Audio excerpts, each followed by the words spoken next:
Bienvenidos a un nuevo video de Aula Cerros. En este video vamos a ver el tema de la caída libre.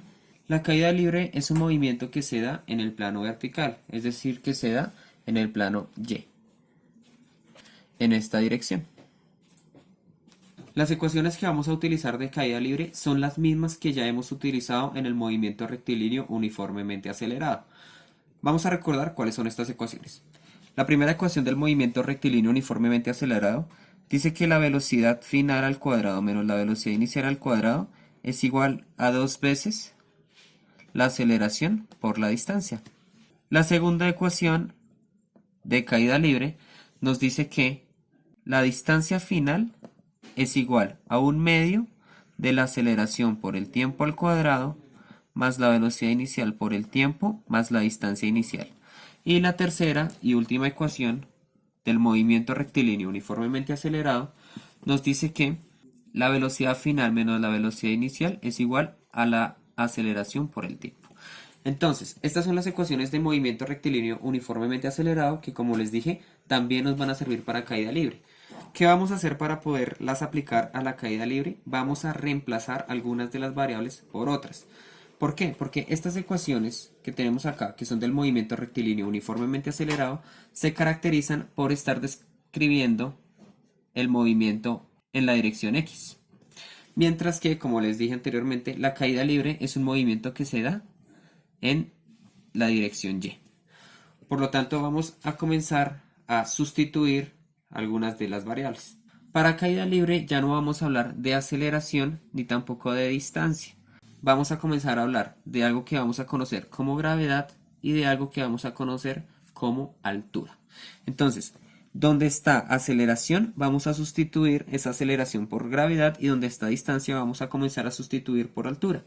Así, la primera ecuación nos queda que la velocidad final al cuadrado menos la velocidad inicial al cuadrado tiene que ser igual ¿a quién? A 2 veces la gravedad por la altura.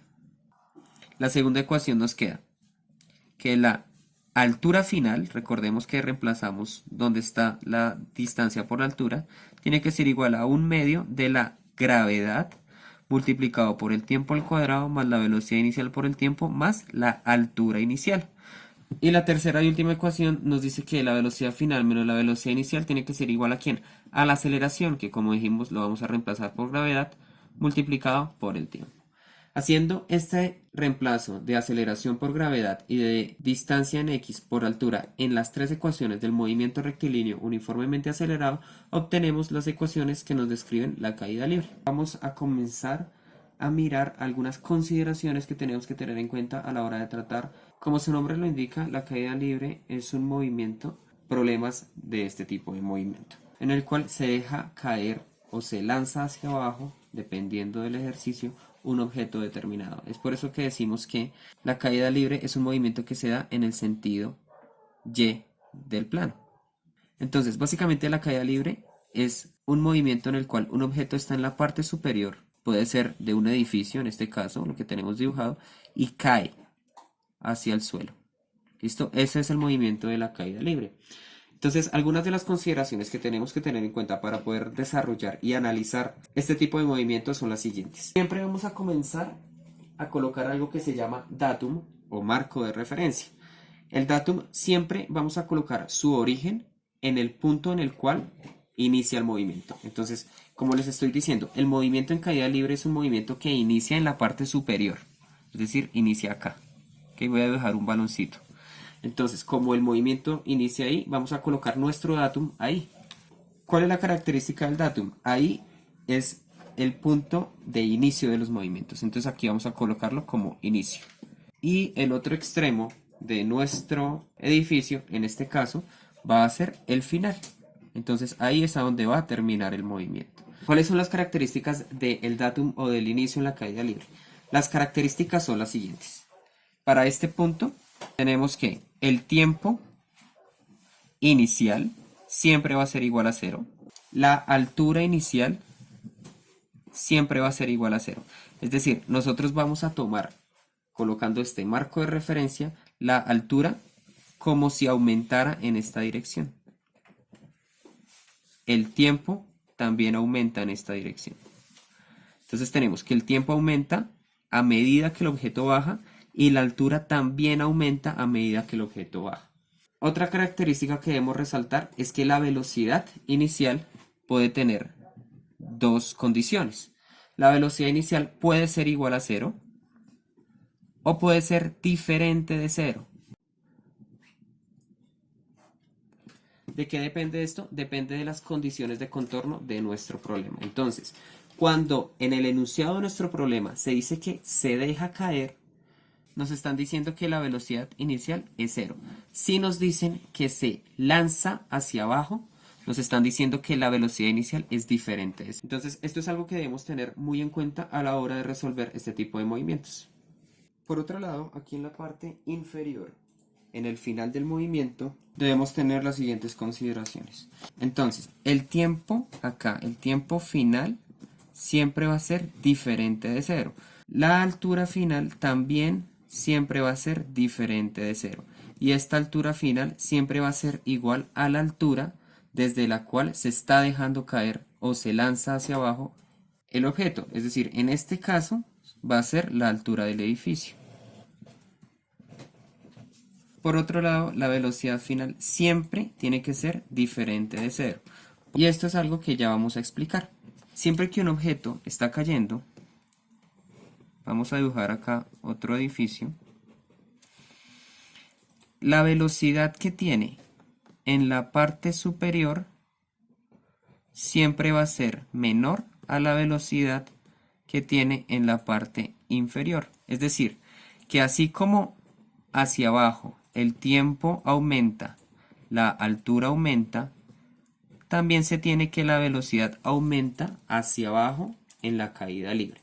Entonces tenemos una consideración que es bastante importante acá, y es que la velocidad final siempre va a ser mayor a la velocidad inicial.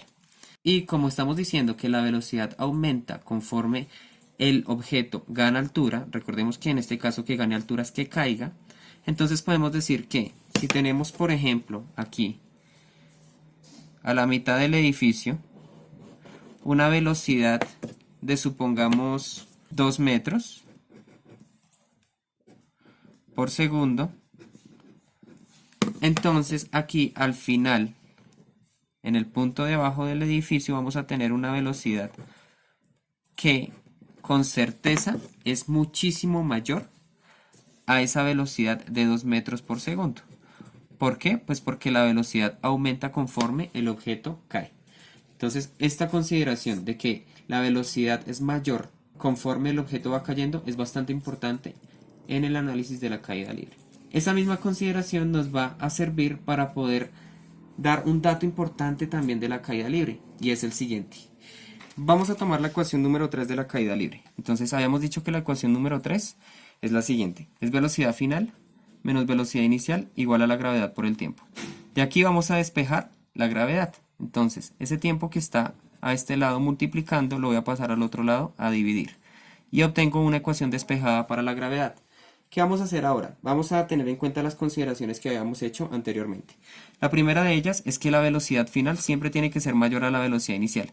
Es decir, cuando yo digo que la velocidad final es mayor a la velocidad inicial, estoy asegurando algo. Estoy asegurando que la resta entre la velocidad final menos la velocidad inicial tiene que ser mayor a cero.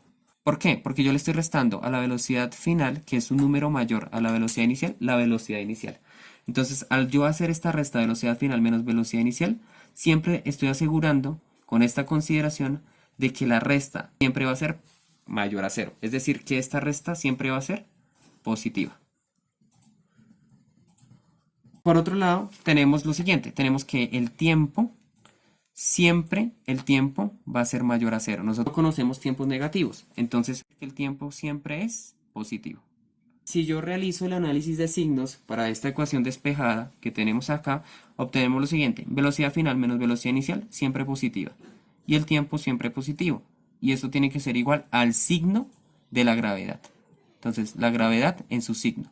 Ahora, más por más da más. Y tenemos una conclusión bastante importante. Y es que en caída libre, teniendo en cuenta los marcos de referencia que estamos teniendo, la gravedad siempre va a ser positiva en el sentido del movimiento. Es decir, que si nuevamente tenemos acá nuestro edificio y ya sabemos que el datum o el inicio está en la parte superior y el final en la parte inferior de nuestro edificio, tenemos las siguientes conclusiones. Lo primero, el movimiento se da hacia abajo. ¿Por qué? Porque el objeto que se deja caer o se lanza hacia abajo está en la parte superior del edificio. Lo segundo, el tiempo aumenta conforme el movimiento aumenta. Tercero, la altura aumenta en la misma dirección en la cual se da el movimiento. Cuarto, la velocidad aumenta también en el sentido del movimiento. Y por último, tenemos que la gravedad es positiva en esta dirección del movimiento. Entonces, ya tenemos cómo debemos colocar el signo de la gravedad dentro de nuestras ecuaciones. Por lo tanto, en las ecuaciones de caída libre que ya teníamos, podemos afirmar que esta gravedad que aparece en estas ecuaciones siempre va a ser positiva. En el siguiente video vamos a ver algunos ejemplos de la caída libre en la cual vamos a aplicar todos estos criterios y vamos a entender ya con ejemplos cómo funciona este tipo de problemas.